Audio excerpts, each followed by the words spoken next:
Christian. So, Christian, what have you been up to, you little jet setter, when you're not on Harper's Bazaar, Oh, doing your magazine photo shoots? What's the mm-hmm. current situation? Still a nurse, still in Mhm. cardiology, just a sprinkle of other things, I would say. A sprinkle in Harper's Bazaar. You Oh, guys, he's so downplaying it. He's a fashion beauty oh my influencer. gosh. You're always going to these events. What would you say besides work? What's like taking up most of your time right now? Yeah, I love the summer months, especially here in New York City, because there's Uh-huh. always something going on. So from June to July, it was like Asian Film Festival season. There are like two or three of them. And I was so lucky to be one of their creative partners. I was watching, I think, a total of 50 movies over the past 2 months. Oh my And so I've gosh. been busy with that. And then also some a lot of beauty events and fashion events. New York Fashion Week is coming up here soon. Um, and just those things that I think makes me feel like Hannah Montana in some I way. know, literally, you are so Hannah Montana coded. Okay, so give me the scoop for anyone. Most of us listening have not been to New York Fashion Week. Hmm. What is it like actually like? Like, what's different than what you see on social media versus in real life? Good question. I think when it comes to the actual fashion shows, well, it's Hmm. quite different either if you're watching, whether you're sitting down or standing up and you're watching the show. And it's so different when you're behind the scenes and you're like preparing to walk the show, right? You Um, guys, he's literally walked. That's the thing. Like, okay, tell me about walking, first of all. Like, did you have to practice the walk or? Yeah, I would say walking, you need to practice it. I must say there are some who it's their first time walking, and I'm like, why are you walking down the hall like you're born out of the Vogue magazine? Um, but for me, I think I walk so nonchalantly. It's either I'm running Uh-huh. to my patients or I'm just walking the streets of New York. So Yeah. actually having that discipline of walking and to the pace of if there's a background music and also to the style of with the fashion designer, how they want you to walk, how it complements the clothes. So I would say it takes Oh. training. Yeah. Can you give me an example of like maybe a fashion designer and style of clothing where like you had to put thought and intention behind like how to walk with it? Ooh, I think it goes the same for walking or even like shooting for an editorial. We're not walking, you're just Uh-huh. posing. I think you have to be respectful to the design of the apparel. Like you have to know where, oh, this is probably a sensitive part of the clothes. So, Oh, yeah, so okay. I guess when you're walking, you want to obviously be facing forward and just walking and just doing your thing and strutting down the runway, but you have to be mindful of, I guess, those parts of the clothes that one either you have to be careful of, not that Mm, it's gonna fall off during the show, but it's more of like sensitive in the way of, oh, this holds a special part for the fashion mm. designer. You want to maybe show it when at the pit or where the camera people are, so you want to turn here, turn there, whatnot. That's so interesting. So like honestly, I never thought about it that way, but you're right. It's like a human created this with intention and like there's probably a reason why like this shirt is the way it is. Like there's a focal point or something and you don't want to be like covering it up. You want to accentuate like what makes it special, right? Yeah, because I think when it comes to fashion shows and fashion editorial, it's kind of different when the photo shoot is about you, I guess, Mm, mhm. as opposed to it's a fashion styling shoot or when you're walking for the runway. The focus and the purpose is the clothes, right? The design, and you're just a Mhm. vessel of showing that clothes. Do you prefer to be the vessel? Um, I think it depends on how I wake up that morning. I'm just kidding. No, I think I enjoy both. I've had some features where it's about me, and then when it comes to New York Fashion Week, I guess you're just a vessel and the main focus in the fashion designer and the clothes itself. I think it's a nice balance of both. Mm. What makes you like nervous? Like, do you still feel nervous every time you're waiting behind the curtains about to go out, or do you not feel nervous by that anymore? Well, I must say I haven't walked that much. I've done more editorial. So Hmm. yes, definitely I get so nervous. But even for editorials, even though I've done quite a few, Hmm. I think it's always that thought in your mind of that pressure of you want to do the design justice, right? And Mhm. obviously, either the creative director or the fashion designer, they already have, they're artists, right? They've like written Mm. down or they've drawn what they have, their vision in mind, and you want to execute that as close as possible to their what they were envisioning, right? So I guess that's where the, I guess, the jitters come from, or just slipping down the runway and rolling and breaking your head. So that's another thing too.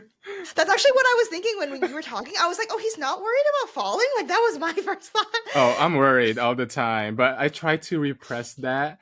Mhm. And I think that also comes with the training, right? And being, I Mm. guess, present during either the shoot or during the show. Yeah. Mm. Well, I just think it's so interesting hearing you talk about it because it really is a job and does sound like very labor intensive because of the amount of thought you have to put into like, okay, what does the designer want me to convey? How do I be the best vessel and like canvas for this? And I just think that's like such a cool art form almost. But I am curious, like, do you Mhm. have a routine before an editorial shoot or runway or whatever? Do you have a routine, whether it's like a physical thing you do to pamper yourself or like a mental thing you do just to like prepare yourself?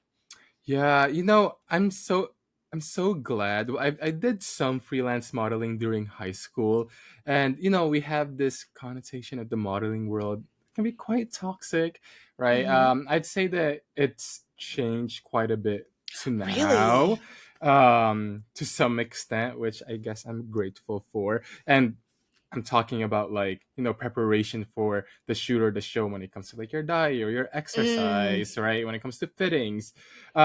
So I guess when it comes to preparation, I think I try to make myself feel good by making sure I eat more of, I think, foods that I like. Mm. And when I say that, I mean more of, I guess, like fruit. So I love yogurt with fruits, or parfait, as people will call it. I love parfaits. I Love love one. parfaits. Oh my gosh, I love parfaits. And I like putting an eye mask on, those Mm. hydrogel masks, the morning of a shoot, even though I'm not sure if they actually do anything. There's just there's just something about them that I feel like, oh, I'm gonna walk inside the set or inside the studio, and I feel so energized, even though I had no sleep the day before. Like I probably had panda eyes, but there's just something about the hydrogel masks that makes me feel like, oh, I'm ready to conquer the Yeah. day. Yeah. Do you have you heard about this? There's something called the alter ego effect. So like Beyonce has an alter ego, like Eminem has an alter ego. So then like it's almost like your eye gel patches are signaling your alter ego. What is your alter ego like? Huh. This is why. So in college, I studied nursing and theater. Hmm. Because I thought there was a time I wanted to act, and the main reason why I think I kind of was interested with acting as a context was that I feel like you assume a different persona once you start the take, or you put on the clothes and you assume the character. It's like you have permission for that time when you're acting to be somebody else. And I feel the same exact way when it comes to modeling.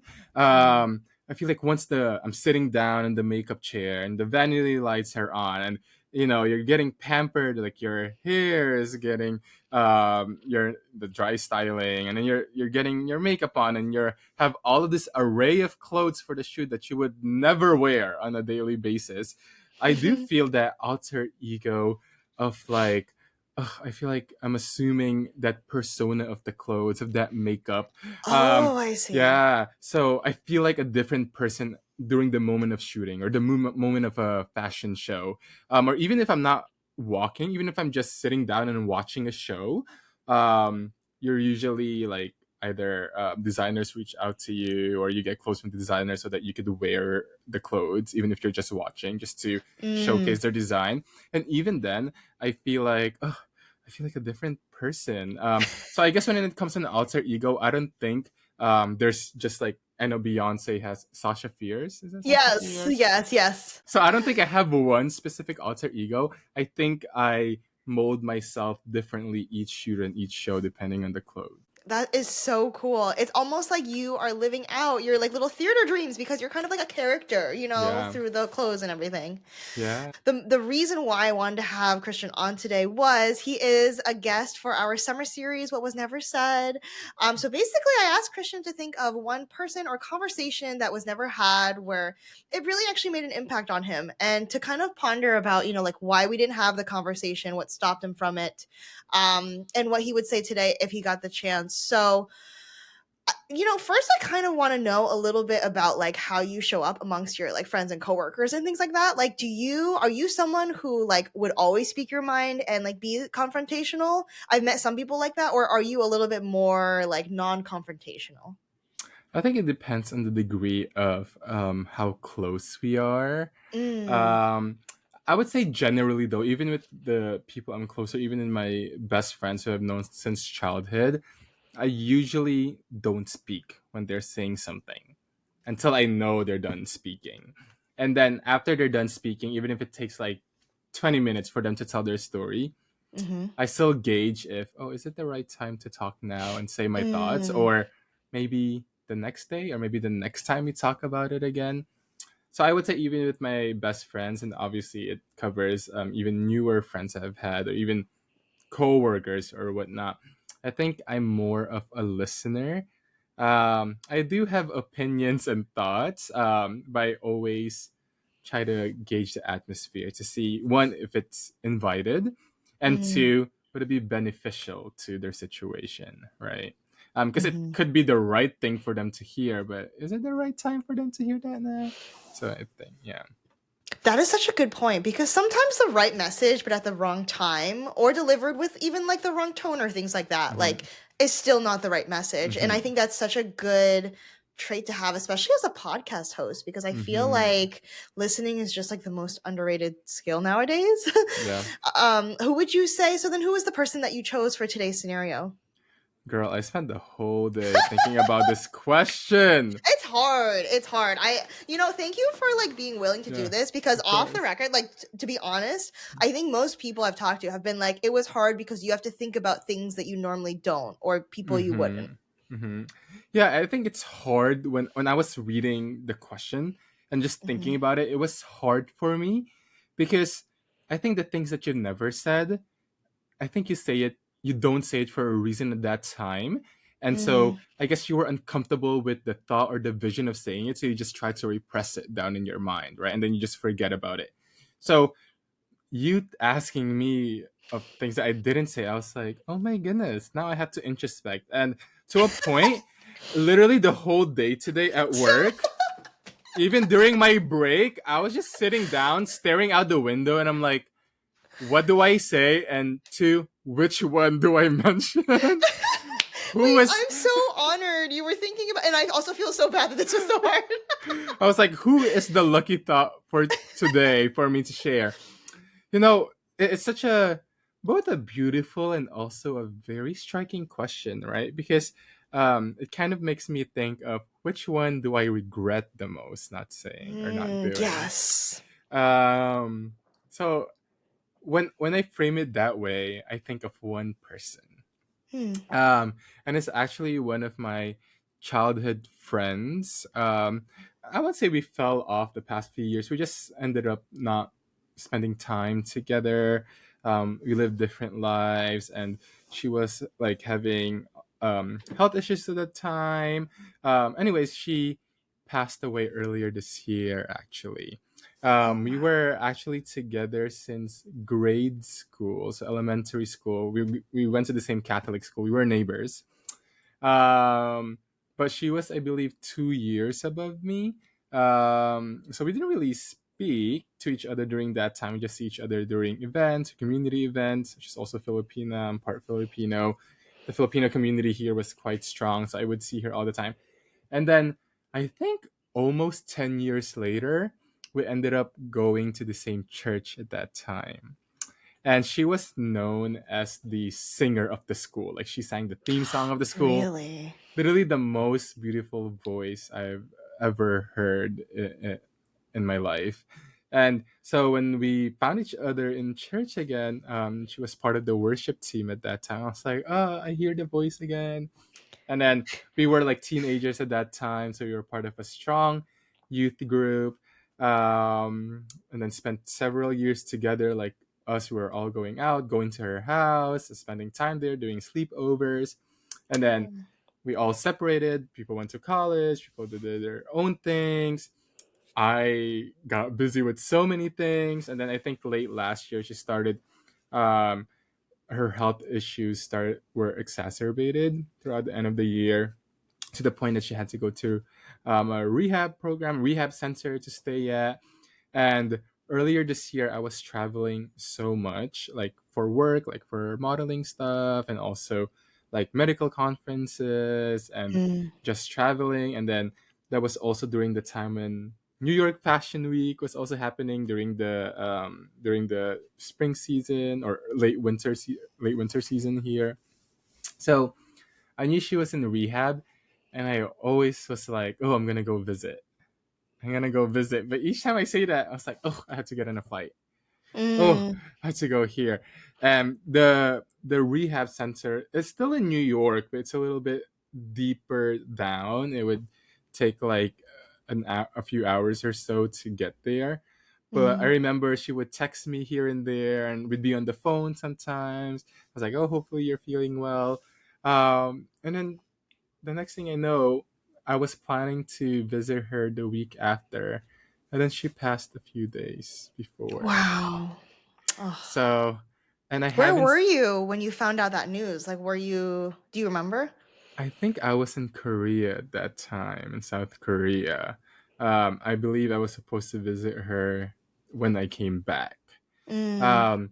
So we were always in contact. She's truly the sweetest person. Like she'd see the things I do on social media, and she would text me here and there, probably once every few months, just to be like, "Oh, just to let you know, I'm so proud of you. I'm watching you Mm. from here, supporting you." I was like, "Oh, thank you, me too." Like we never had bad blood. That we were never separated per se. We just never saw each other for probably like I think the last time I saw her was probably 4 years ago in person. Mhm. I think also because of her health issues that time, she didn't really want to see anybody. And so my plan was to meet her that time in the rehab and just say all the things that I wanted to say over the past four Mm. years, and it just never happened. So that's a long winded answer to that one question. I think that's so beautiful that you chose her. I kind of want to give you like a second to just share with the audience like what were some of your fondest memories with her? Like what do you remember the most when you think about her? Oh my gosh. So it was me, her, and we had another friend who were always together at that time in the youth group. Mhm. Our other close friend is Karen, who I'm still close with today. And I remember we were sleeping over one time in her place, and we were ordering Chinese takeout. And our order was supposed to be chicken, chicken spring roll and crab rangoons. Mm. And Mhm. while she was calling the Chinese takeout place, I think she mixed up the two words. So she was like, "Oh, can we get chicken rangoons, please?" And we just looked at each other and like, "Chicken rangoons? You mean crab rangoons and chicken egg roll?" And I don't know why, but we were just like laughing for like 10 minutes straight. I mean, we were probably 18 or 17 at It's that like one of those time. delirious like moments that like became like a Yeah. funny like moment. Yes, high school times Oh, where you're getting your own set of friends in school, but then you right. still have these childhood friendships that you try to maintain. And so every time you're together, it's like it's just a precious moment, and it feels like you just laugh at everything and anything. So I think that's one of my Mhm. fondest memories, and because of that, I think we changed our group chat name to Chicken Rangoons.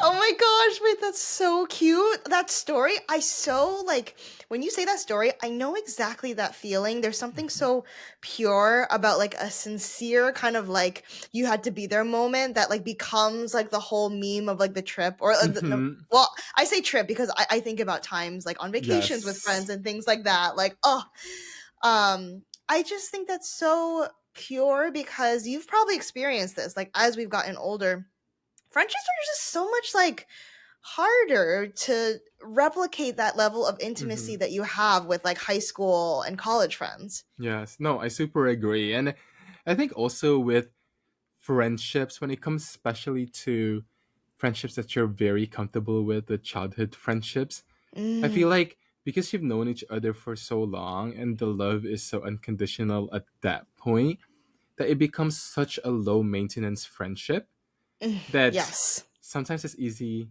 to not maintain it anymore at all because it's just so low maintenance. Where you're so used to that they're there that you get so busy with new friendships and new endeavors in life.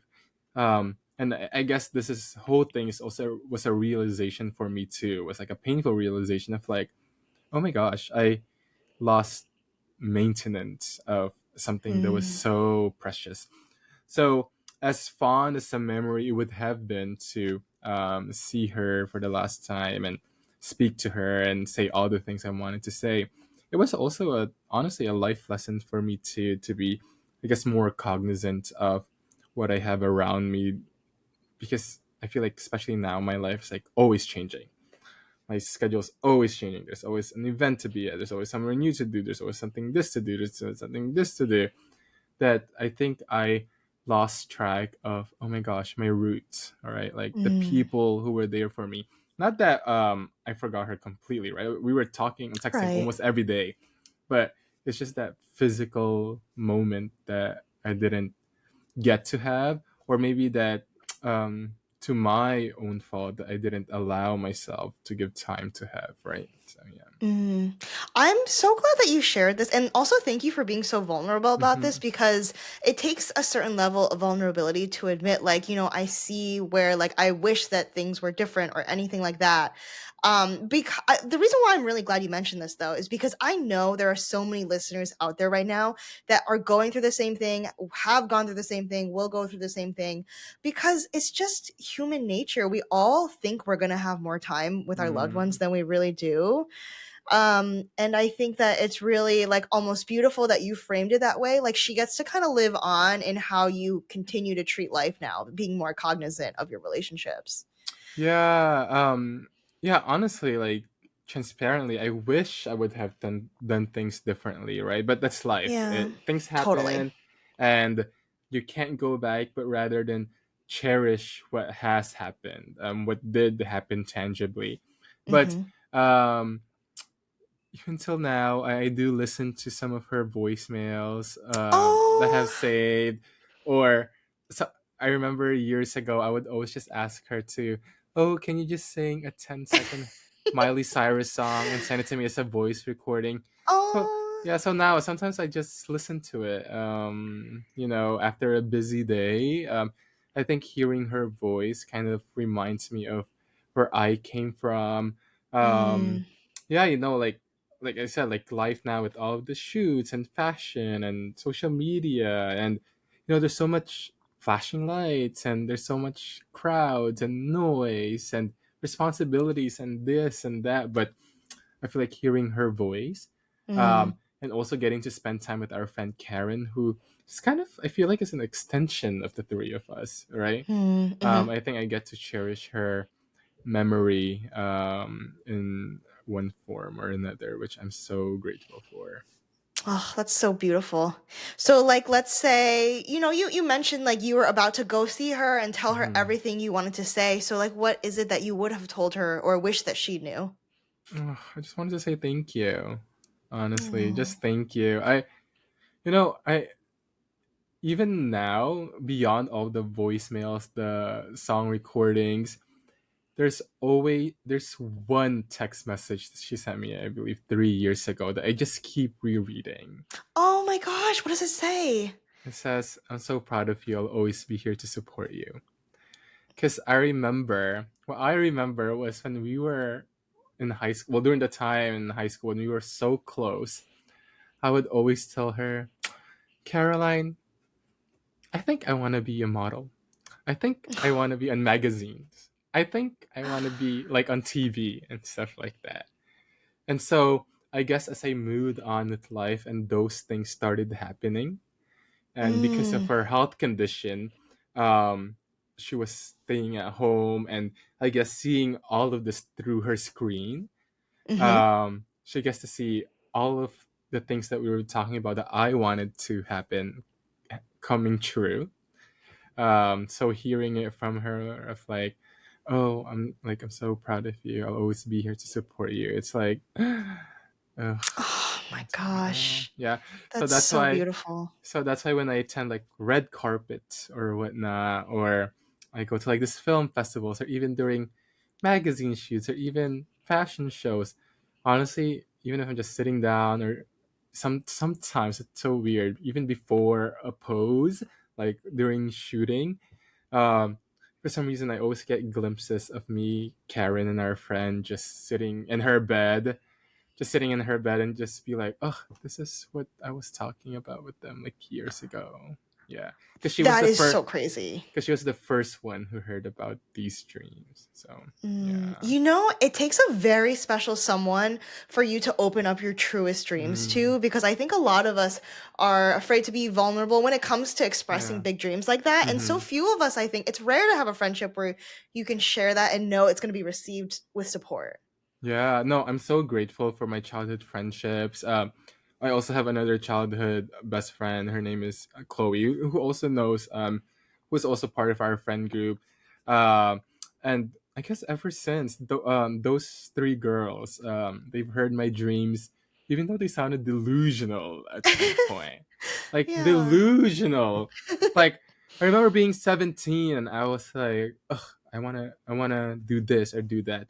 Not once did they say, "Oh yeah, making check." They're like, "Oh yeah, definitely. Oh Oh my yeah, they're definitely." gosh. They knew it So was going to happen. and so even until now, like Karen and Christine, or Chloe's her nickname, they're the ones who help me take pictures or do this or help me record. And I knew that if our friend, if still here, she would do the same. So yeah. That's so beautiful. Maybe like, I mean, there's like maybe you can find a piece of jewelry that reminds you of her, or like just find something to Mm. like bring her with you to like these shoots. Like that'd be such a cool way to kind of honor her. Yeah, that's true. And I never thought about that. Well, actually, I do have something that I don't get to wear to shoots, but Uh-huh. I do wear at home here and there. But she was a musician, and she was actually on like starting out on Twitch and stuff, and she built her Mm-hmm. own community there. And there was Oh. one point a few years ago where she made her first merch, which is a T-shirt. Oh my So I gosh. still have the T-shirt until now, and I wear it here and there as my like house clothes, because I feel like when I'm at home, like I feel like, oh, she's here with me. Yeah. Yeah. Oh, that's so sweet.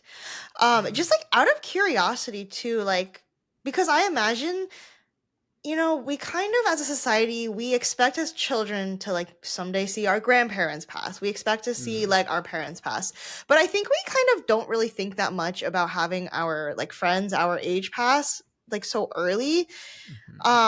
Did you in your life, is this like the first like big grief that you've had to experience, or have you experienced that before with family members? Hmm.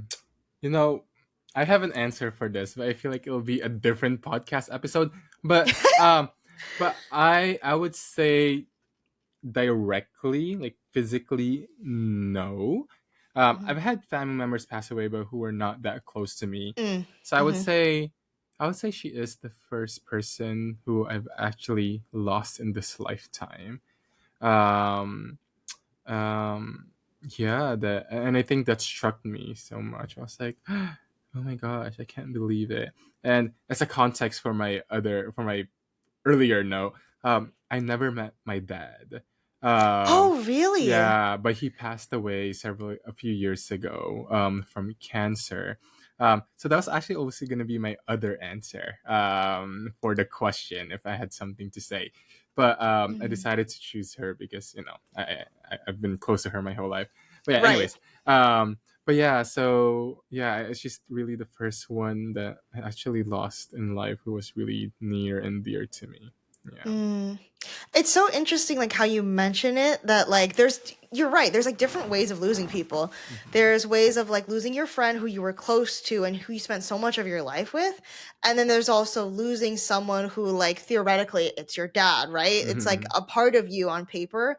But then if you've never actually met them, then it's kind of like also probably a Mm-hmm. complicated relationship too. Mm-hmm. Um, and I mean, in either circumstances, like no matter what, navigating grief is hard. But do you Mm-hmm. have any sort of advice? And even if you're still kind of like figuring it out, that's totally okay, of course. But like, what advice do you have for anyone who might be navigating their own grief right now? Hmm. I know grief is so personal, but just anything that you think helped you. I think you just have to feel it. Like you just have to feel it. And I think grief is not a sign of weakness, but it's actually a sign of the strength of the relationship you had with that person, right? Because you won't be grieving if they didn't mean anything to you, really, right? So I think you Yeah. actually owe it to them that you grieve in your own way. Because I feel like it's also that sign that, oh, I actually loved you a lot and that I Mm. cherish you and that I care for you, I cared for you. And it's because, most probably, because you did the same exact way to me, right? So I would say when it comes to grief, I just let myself feel it because I think I owe it to that person for me to do so. It's like a sign of the love that was there. Mm-hmm. And not that the love was lost, but the impact that the love Mm-hmm. made. And I Mm-hmm. love how you say you owe it to them, because I do think like there's a sense of like it's just grief is so complicated in like how you're supposed to feel, Mm-hmm.